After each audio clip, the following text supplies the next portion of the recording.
Ketika gadis kecil ini sedang asyik bermain roda, tiba-tiba mainannya patah. Ia kehilangan keseimbangan, lalu menggelinding menuruni bukit hingga akhirnya terjatuh ke dalam sebuah jurang. Sementara itu, ayahnya yang baru pulang menggembalakan domba menyadari bahwa putrinya belum kembali ke rumah. Bersama warga dan keluarga, ia pun melakukan pencarian hingga larut malam. Setelah berjam-jam mencari, mereka akhirnya menemukan sang gadis. Syukurlah, ia masih hidup karena tubuhnya tersangkut pada sebuah pohon di tepi jurang. Keesokan harinya, keluarga besar berkumpul untuk membahas kondisi Syahidah. Sang kakek menyarankan agar ia dibawa ke Hazrat di Delhi untuk berdoa memohon kesembuhan, sebagaimana yang pernah dilakukan kakek itu saat masih seusia dirinya. Setelah mempertimbangkan berbagai hal, sang ibu akhirnya memutuskan bahwa dialah yang akan menemani putrinya menempuh perjalanan melintasi perbatasan. Demi membiayai perjalanan tersebut, sang ayah menjual beberapa ekor domba miliknya. Setelah visa mereka disetujui, ibu dan anak itu pun meninggalkan Pakistan dan melakukan perjalanan menuju India dengan kereta api. Sesampainya di sana, mereka menjalani pemeriksaan dan melewati proses imigrasi. Gadis kecil yang cantik dan murah senyum itu tampak begitu bahagia menikmati setiap momen perjalanan bersama ibunya. Ia bahkan meminta sang ibu membelikannya gelang kesukaannya. Setelah memanjatkan doa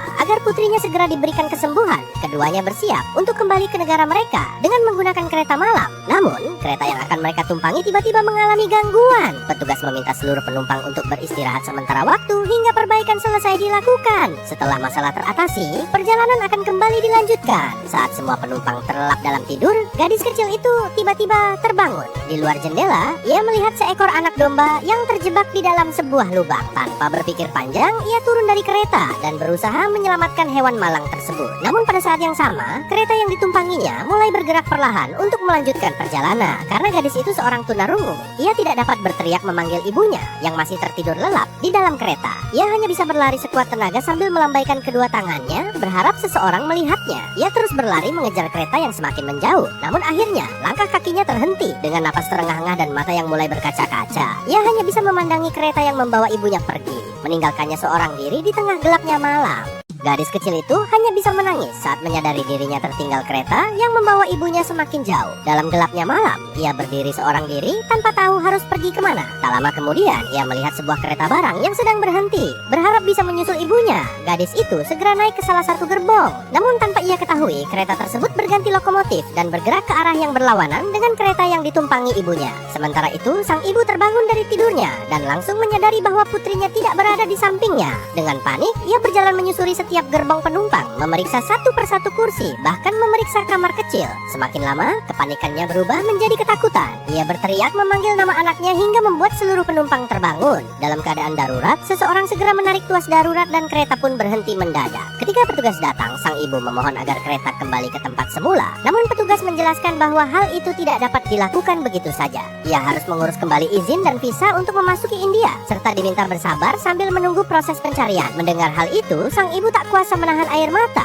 Ia menjelaskan bahwa putrinya adalah seorang tunarungu yang tidak bisa berbicara dan kini sendirian di negeri asing. Dengan putus asa, ia berusaha turun untuk mencarinya sendiri. Namun petugas perbatasan yang berjaga segera menghalanginya. Tak ada yang bisa ia lakukan selain berteriak memanggil nama putrinya sekeras mungkin, berharap suaranya dapat didengar di kejauhan. Tak lama kemudian, sang ayah tiba dan berusaha menenangkan istrinya yang terus menangis. Di tengah suasana penuh duka itu, sang kakek mengangkat kedua tangannya dan berdoa dengan linangan air mata, memohon agar cucunya dipertemukan dengan orang-orang baik yang bersedia melindungi dan merawatnya hingga mereka bisa bertemu kembali. Keesokan harinya, gadis kecil itu terbangun oleh suara riuh keramaian. Di sekelilingnya, orang-orang mulai berdatangan untuk merayakan festival pemujaan Dewa Hanuman. Dengan kebingungan, ia berjalan di antara lautan manusia yang menari dan bernyanyi penuh sukacita. Di sepanjang jalan, warga beramai-ramai menarik patung besar Dewa Hanuman sambil diiringi tabuhan musik dan sorak-sorai yang meriah. Di tengah keramaian itu, pandangannya tertuju pada seorang pemuda yang sedang menari bersama warga lainnya. Pemuda tersebut tampak menikmati perayaan itu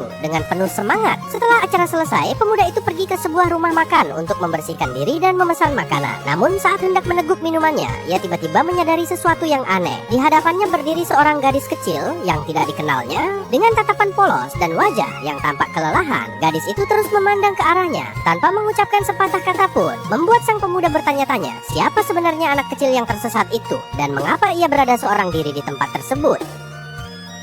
Minuman yang hendak diteguk pemuda itu seketika tertahan saat ia menyadari bahwa seorang gadis kecil yang tidak dikenalnya terus memandangi dirinya.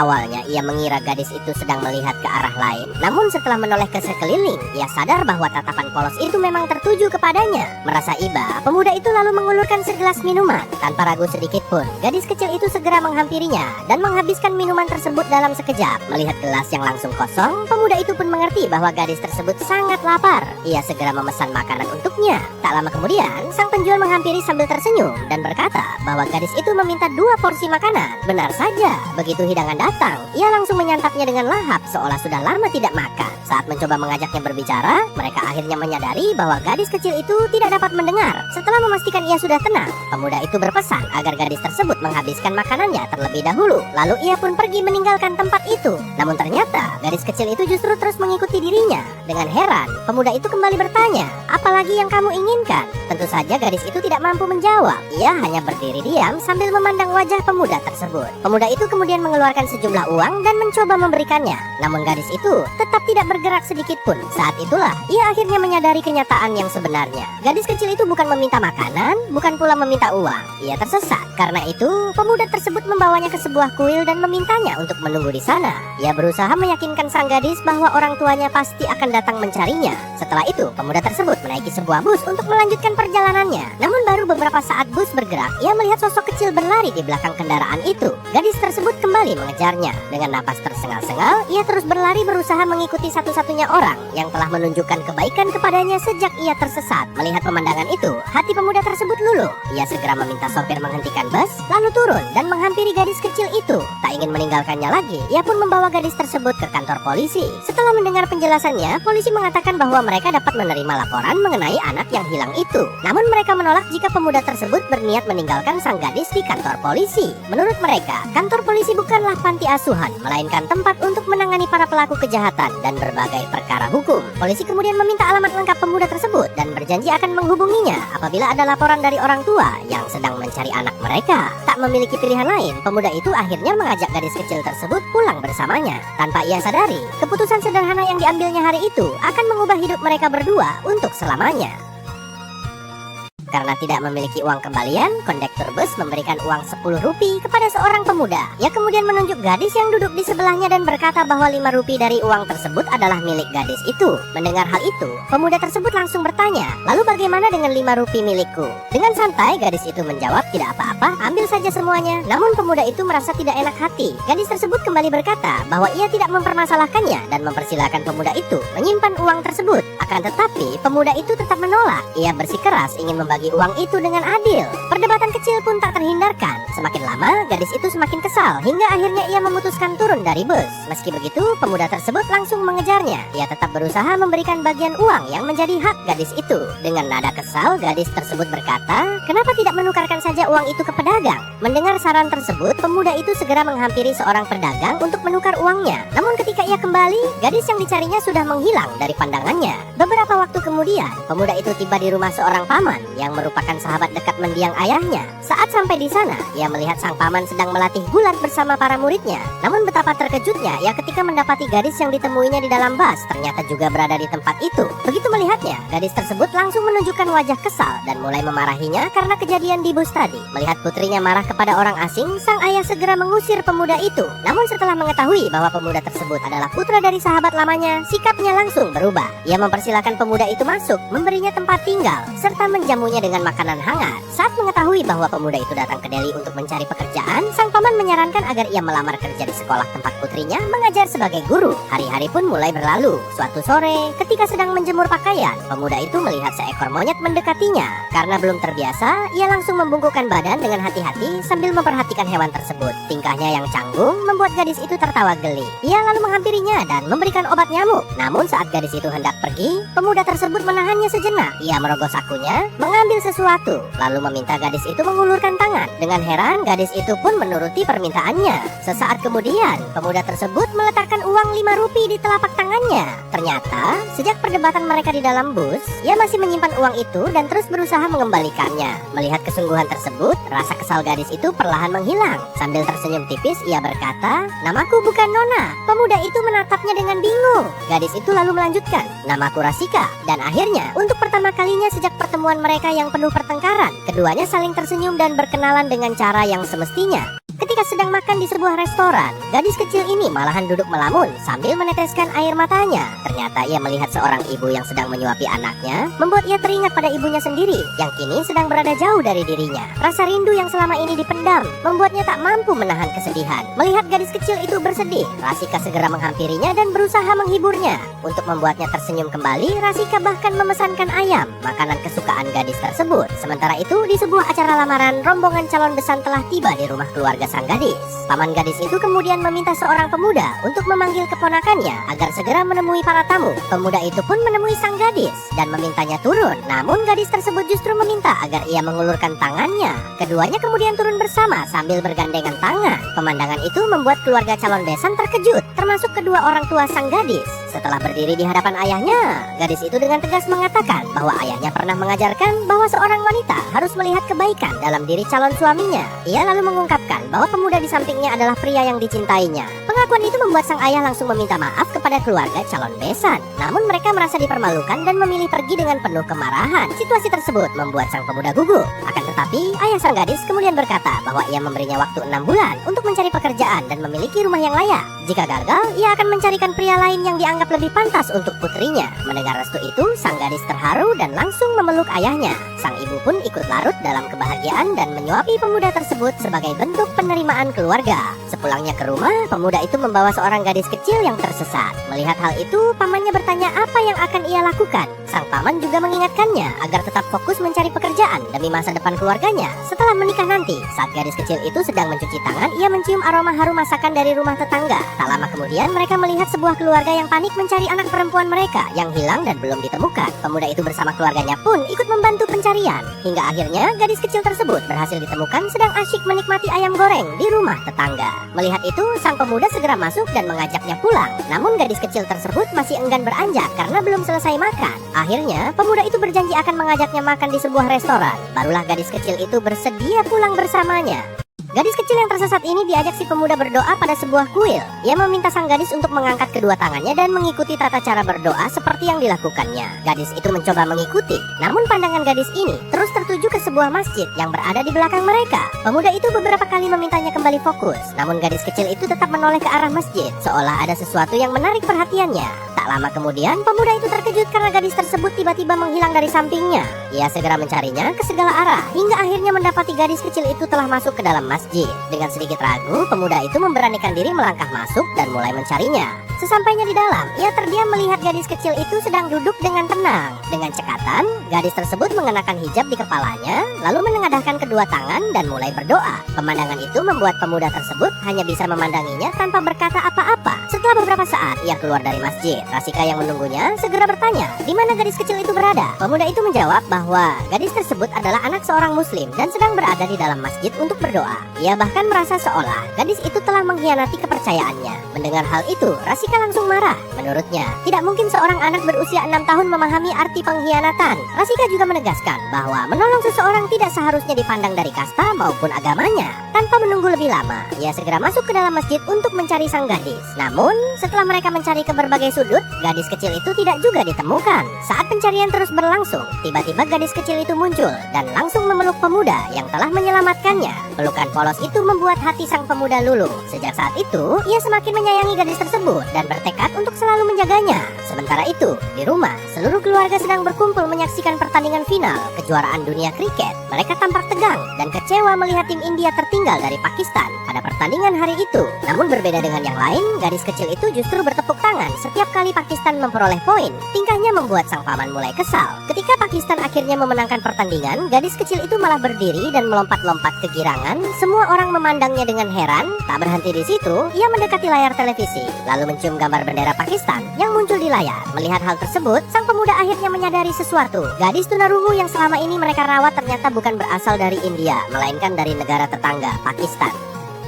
Di tengah kerumunan massa yang sedang berdemo, pemuda ini mengajak si gadis mendatangi kedutaan Pakistan. Setelah mengantre cukup lama, petugas menanyakan paspor gadis tersebut. Namun, pemuda itu menjelaskan bahwa si gadis tidak memiliki paspor karena tersesat di India. Ia berharap pihak kedutaan dapat membantu, tetapi petugas menolak membuatkan visa karena tidak ada dokumen paspor yang bisa dijadikan dasar. Perdebatan pun tak terhindarkan. Adu mulut semakin memanas hingga akhirnya pemuda itu diusir dari kedutaan. Tak lama kemudian, sekelompok pendemo kembali berdatangan dan kerusuhan pun pecah. Situasi berubah kacau. Pemuda itu terjebak di tengah massa yang semakin anarkis. Namun ia berusaha sekuat tenaga membawa si gadis keluar dari kerumunan dan menyelamatkannya dari bahaya. Sesampainya di rumah, sang paman menyarankan agar mereka mencoba membuatkan paspor untuk gadis itu melalui seorang agen perjalanan yang pernah direkomendasikan temannya. Keesokan harinya, pemuda tersebut membawa si gadis ke tempat itu. Namun petugas agen perjalanan mengatakan bahwa mereka bisa membantu mengurus paspor negara manapun kecuali Pakistan. Jawaban itu membuat pemuda tersebut kembali menemui jalan buntu. Ia pun bersiap pergi dengan kecewa. Namun sebelum ia melangkah keluar, petugas itu berkata bahwa dirinya mengenal beberapa orang yang mungkin bisa membantu meski membutuhkan biaya yang jauh lebih besar. Sementara itu di rumah, pemuda tersebut menghitung uang yang dimilikinya untuk membiayai perjalanan si gadis pulang. Sayangnya, jumlahnya masih belum cukup. Saat itulah Rasika datang dan menyerahkan seluruh tabungannya. Pemuda itu menolak dan mengingatkan bahwa uang tersebut seharusnya digunakan untuk persiapan pernikahan mereka. Namun Rasika berkata bahwa yang terpenting saat ini adalah memulangkan si gadis ke pelukan orang tuanya. Ia juga meyakinkan bahwa ayahnya pasti akan mengerti dan tidak akan ada yang mampu menghalangi mereka untuk menikah. Mendengar itu, pemuda tersebut kembali mendatangi agen perjalanan dan menyerahkan sejumlah uang yang diminta. Namun ketika proses dimulai, si gadis menangis dan merengek karena tidak ingin ditinggalkan bersama petugas agen perjalanan itu. Dengan berat hati, pemuda tersebut menenangkannya dan berkata bahwa semua ini dilakukan demi kebaikannya. Ia meminta gadis itu untuk segera pulang kepada ibunya dan tidak perlu lagi mengkhawatirkannya. Setelah itu, pemuda tersebut perlahan pergi meninggalkannya. Meski hatinya terasa sangat berat, ia tetap melangkah. Sementara itu, si gadis terus menangis sambil memandangi kepergiannya, seolah tak rela berpisah dengan orang yang selama ini menjaganya.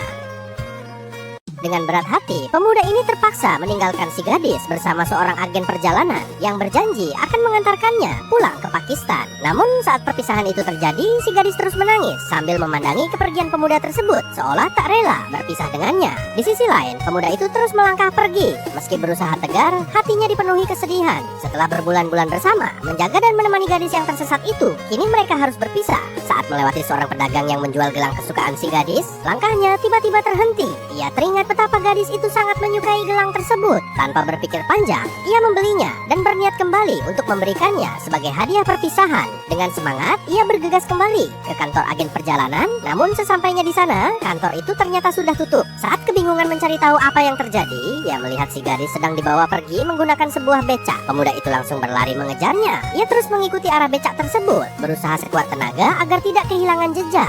Namun di tengah keramaian kota, becak itu akhirnya menghilang dari pandangannya. Tak menyerah begitu saja, ia terus mencari hingga akhirnya menemukan becak yang sama. Dengan tergesa-gesa, ia bertanya kemana penumpangnya dibawa. Setelah mendapat petunjuk, ia segera menyusul hingga tiba di sebuah hotel yang tampak mencurigakan. Perasaannya mengatakan ada sesuatu yang tidak beres. Ia pun masuk dan mulai mencari ke setiap kamar, tetapi si gadis tak kunjung ditemukan. Tanpa membuang waktu, ia naik ke lantai atas dan melanjutkan pencariannya. Hingga akhirnya, ia menemukan si gadis. Pemandangan di hadapannya membuat tubuhnya seketika lemas. Ternyata gadis itu telah dijual oleh agen perjalanan tersebut kepada seorang mucikari di sebuah rumah bordil. Air mata pun tak terbendung saat ia menyadari nasib buruk yang hampir menimpa gadis yang selama ini berusaha ia lindungi. Begitu melihat kedatangannya, si gadis langsung berlari menghampirinya. Dengan wajah penuh ketakutan, ia memeluk pemuda itu erat-erat, seolah menemukan satu-satunya tempat yang membuatnya merasa aman. Pemuda itu mengusap air matanya, lalu mengeluarkan gelang yang tadi dibelinya. Dengan tangan gemetar, ia memasangkan gelang tersebut ke tangan si gadis. Namun, momen haru itu tidak berlangsung lama. Mucikari yang melihat kejadian tersebut langsung murka. Ia segera memerintahkan anak buahnya untuk merebut kembali si gadis dan mengusir pemuda itu dari tempat tersebut. Situasi pun berubah tegang, sementara pemuda itu bersiap melakukan apapun demi menyelamatkan gadis yang sudah dianggapnya seperti keluarga sendiri.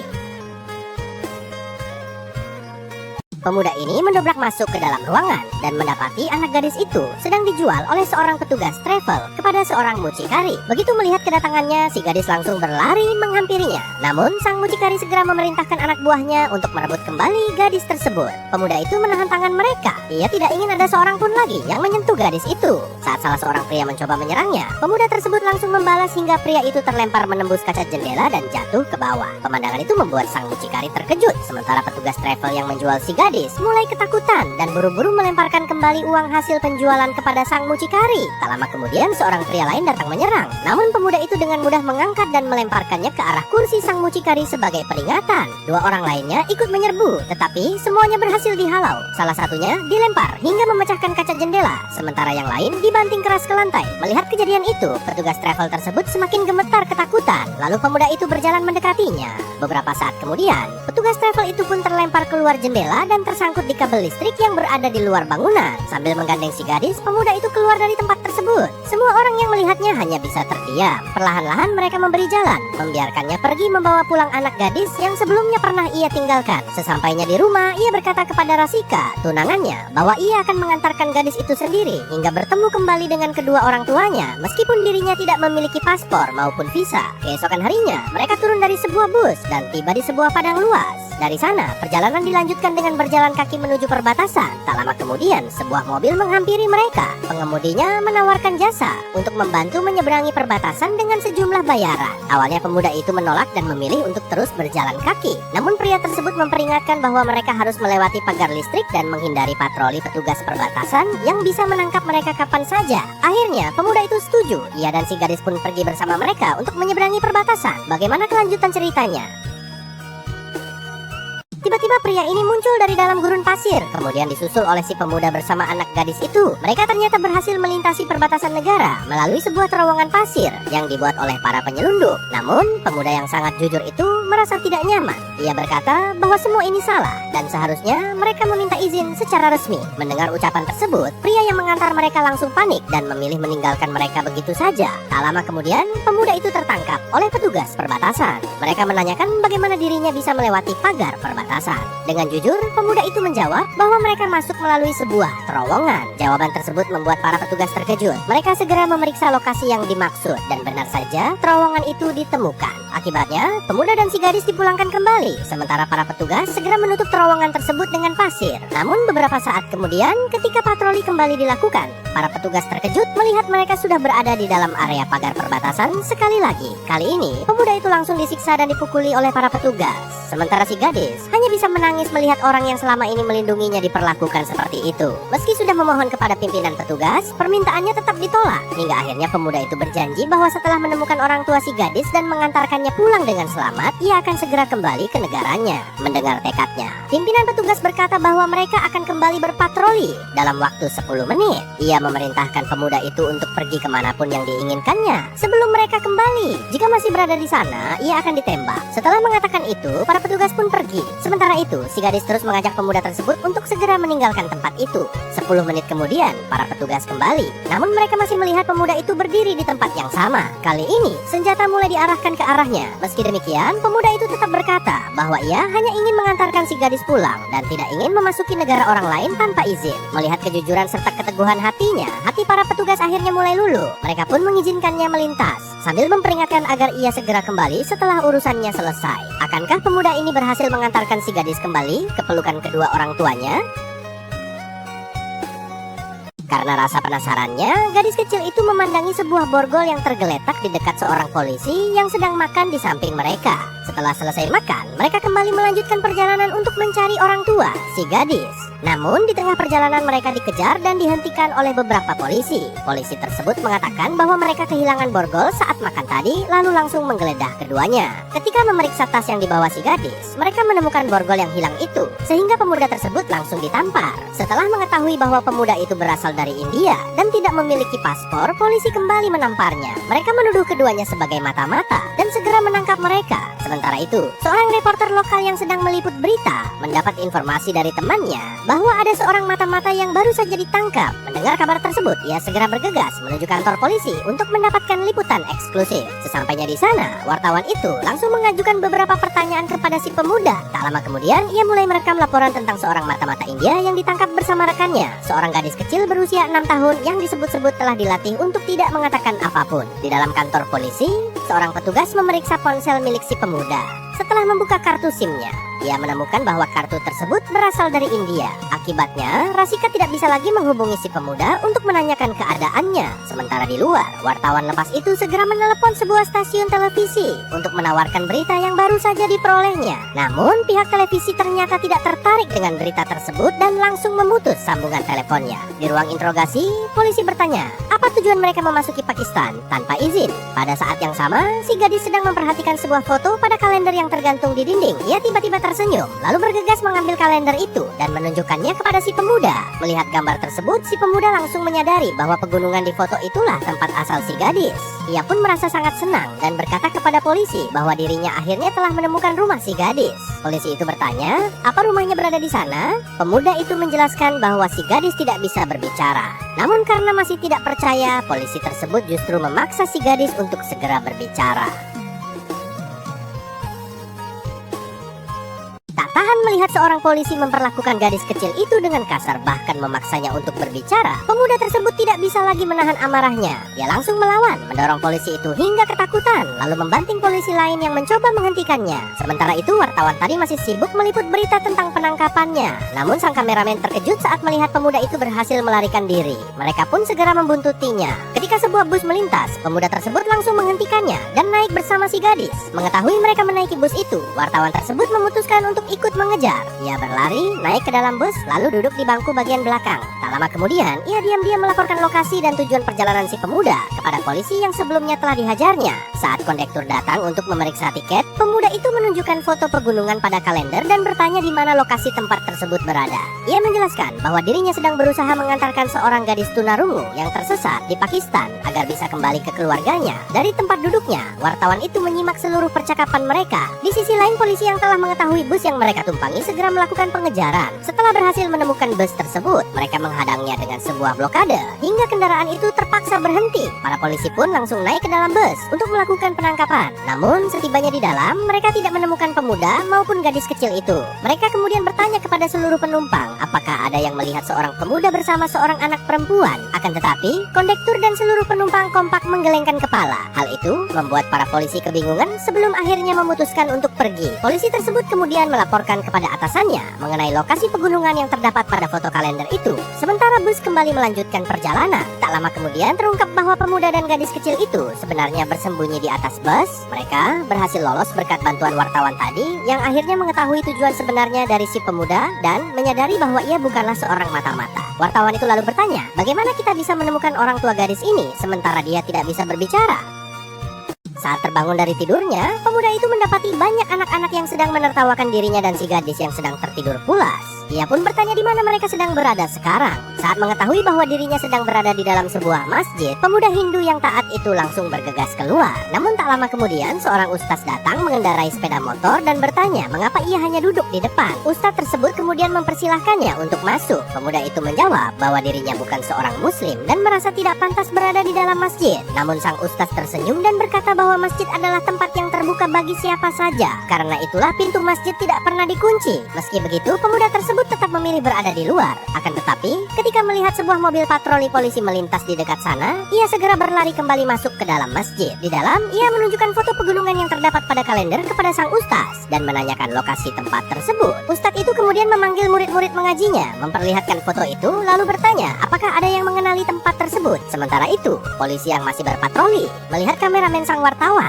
Menyadari keberadaannya diketahui, kameramen itu langsung melarikan diri. Polisi pun segera mengejarnya. Dalam kepanikannya, ia mengambil sepeda milik seorang warga dan mencoba kabur. Namun nasib buruk menimpanya karena sepeda itu ternyata rusak. Akibatnya, ia berhasil ditangkap oleh para polisi. Saat mereka sedang berbincang di dalam masjid, sang ustadz tiba-tiba mendengar suara mobil polisi yang mendekat. Ia segera keluar untuk menemui mereka. Polisi yang hendak masuk dan melakukan pemeriksaan dihalangi oleh sang ustadz. Demi melindungi pemuda tersebut, ia mengatakan bahwa dirinya tidak melihat melihat orang mencurigakan di sekitar masjid. Setelah beberapa saat, para polisi itu akhirnya pergi. Menyadari bahwa tempat itu sudah tidak aman lagi bagi mereka, sang ustaz mulai memikirkan cara untuk membantu. Tak lama kemudian, ia mendapatkan sebuah ide. Ustaz itu lalu mengantar pemuda, si gadis dan wartawan keluar dari masjid dengan menyamar. Ia memakaikan pakaian wanita kepada pemuda dan wartawan tersebut sehingga mereka tidak dikenali oleh polisi. Penyamaran itu berhasil, mereka dapat melewati penjagaan polisi dengan mudah tanpa menimbulkan kecurigaan. Setelah memastikan mereka berada di tempat yang aman, sang ustaz mengantar mereka hingga ke suatu lokasi dan meminta mereka untuk segera melanjutkan perjalanan. Kini perjalanan mereka kembali berlanjut, namun tujuan yang mereka cari masih jauh, sementara polisi terus memburu mereka.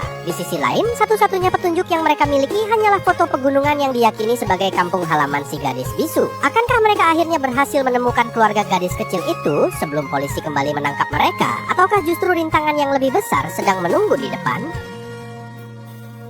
Kepala polisi itu sama sekali tidak menyadari bahwa orang yang sedang ia bantu adalah buronan yang tengah dicari oleh jajarannya sendiri. Sebagai bentuk terima kasih karena telah membantunya memperbaiki mobil yang mogok, ia mengajak mereka kembali ke kantor dan bahkan memerintahkan salah seorang anak buahnya untuk mengantar mereka ke tujuan. Seorang polisi pun mengantar mereka hingga ke sebuah kota. Di tengah perjalanan, wartawan itu meminta agar mobil berhenti di depan sebuah rumah. Namun saat mereka turun, seorang kakek pemilik rumah keluar dan bertanya siapa mereka sebenarnya. Karena polisi yang mengantar mereka masih berada di sana, wartawan itu segera memeluk sang kakek dan memanggilnya ayah mertua. Kakek itu tampak kebingungan. Dengan cepat, wartawan tersebut berkata bahwa dirinya pulang bersama istri dan anaknya. Ia bahkan meminta si gadis untuk mencium tangan sang kakek agar sandiwara mereka terlihat meyakinkan. Kemudian ia berbisik kepada sang kakek agar tidak memarahinya di depan banyak orang, lalu memaksa kakek tersebut mengikuti alurnya dan masuk ke dalam rumah. Melihat pemandangan itu, polisi yang mengantar mereka tidak lagi menaruh curiga. Ia pun pergi meninggalkan rumah tersebut. Tak lama kemudian, kepala polisi akhirnya mengetahui bahwa orang yang telah ia bantu ternyata adalah buronan yang sedang dicari. Ia segera menghubungi bawahannya dan memerintahkan polisi tadi untuk kembali ke rumah itu.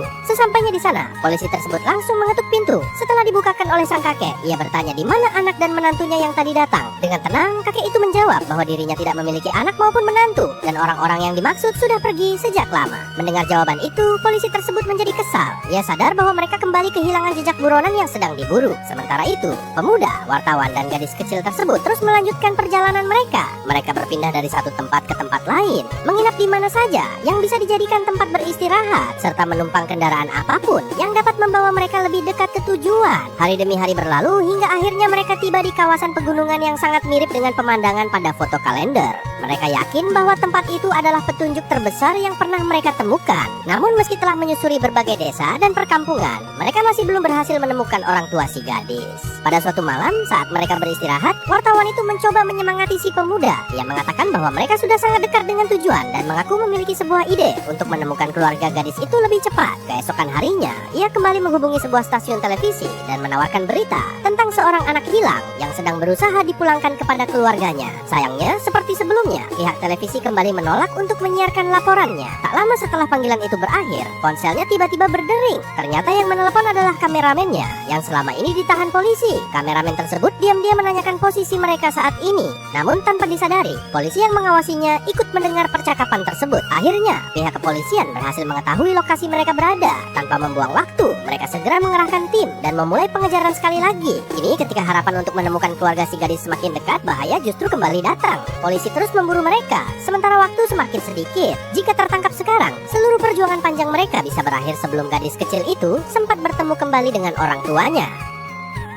Ibu ini terus saja menangisi anak gadisnya yang telah hilang di negeri orang. Sembari berdoa, ia mengikatkan seutas tali sebagai bentuk harapan agar putrinya dapat kembali dengan selamat. Namun tanpa disadarinya, sang putri sebenarnya sudah berada tidak jauh darinya, bersama si pemuda yang selama ini berjuang mengantarkannya pulang. Saat itu, mereka sedang menyaksikan pertunjukan musik kawali di dekat lokasi tersebut. Di sisi lain, sang wartawan mulai merekam dan menceritakan kisah luar biasa tentang seorang pria asal India yang berjuang seorang diri untuk mengantarkan pulang seorang anak gadis tunarungu asal Pakistan yang tersesat di negaranya. Setelah itu ia pergi ke sebuah warnet dan mengunggah video tersebut ke media sosial dengan harapan kisah mereka akan menjadi viral. Namun saat sedang berada di sana, ia menyadari bahwa polisi telah berhasil melacak keberadaan mereka. Ia pun segera bersembunyi sebelum bergegas kembali menemui si pemuda. Dengan tergesa-gesa, wartawan itu berlari mendahului para polisi yang juga sedang bergerak cepat mencari buronan mereka. Tanpa sengaja, ia menabrak seorang wanita yang ternyata adalah ibu dari si gadis.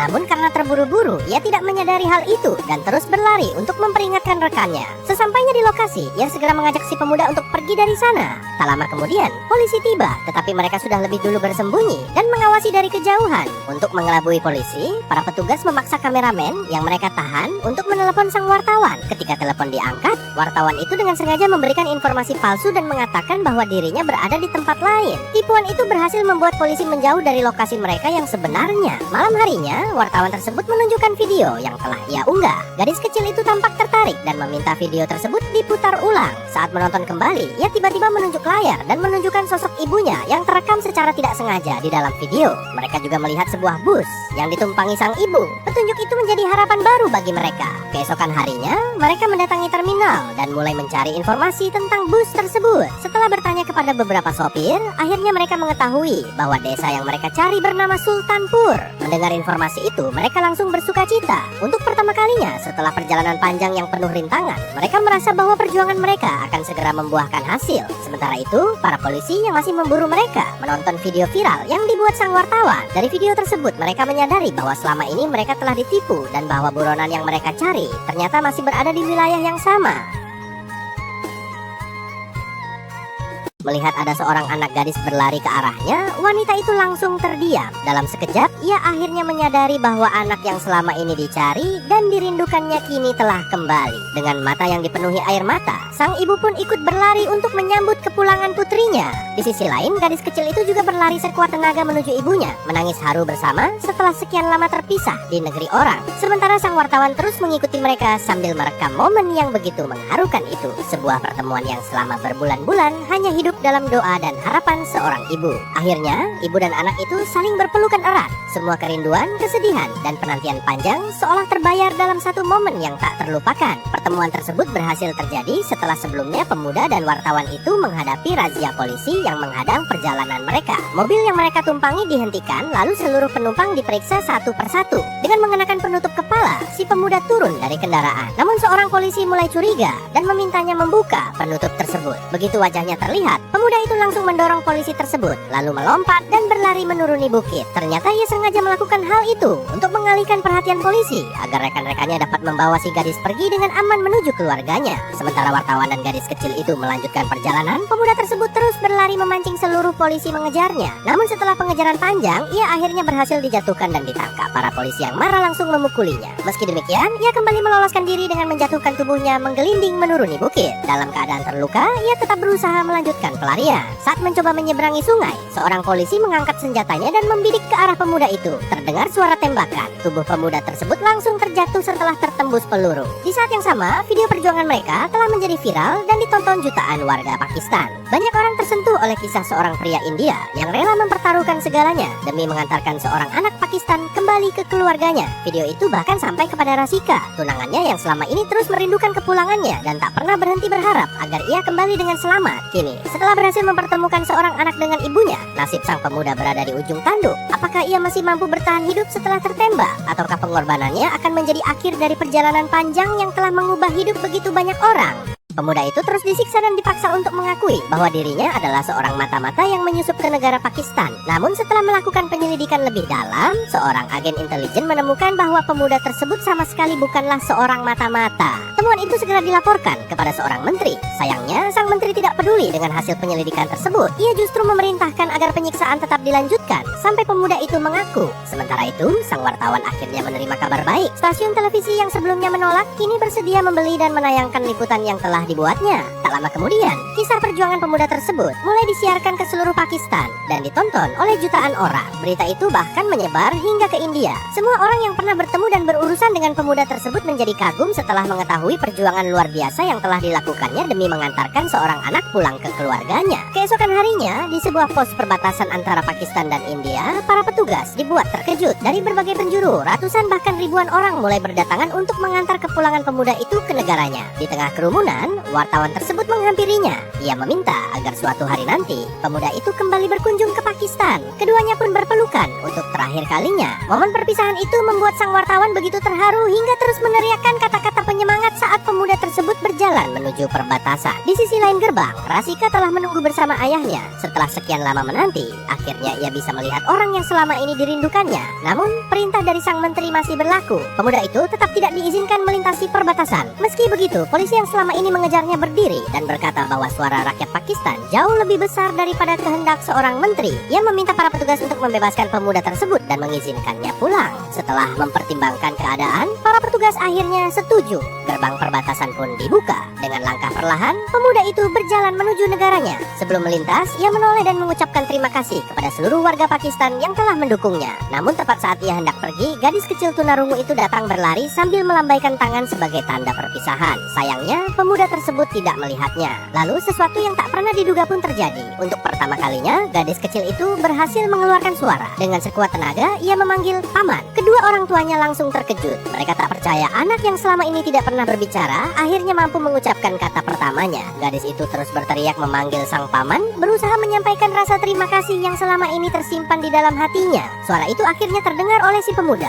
Ia segera menoleh ke belakang dan melihat gadis kecil tersebut berdiri sambil menangis. Tanpa berpikir panjang, pemuda itu berlari kembali ke arahnya. Di saat yang sama, gadis kecil itu juga berlari menghampirinya. Keduanya kemudian bertemu dan saling berpelukan untuk terakhir kalinya. Pemandangan itu membuat seluruh orang yang menyaksikannya larut dalam haru. Banyak yang tidak mampu menahan air mata setelah melihat akhir dari perjalanan panjang yang penuh pengorbanan, persahabatan, dan kasih sayang yang melampaui batas negara, bahasa, maupun agama. Begitulah akhir kisah perjuangan seorang pemuda yang rela mempertaruhkan segalanya demi mengantarkan seorang anak kembali ke pelukan keluarganya. Terima kasih sudah menonton. Jangan lupa follow untuk cerita menarik lainnya.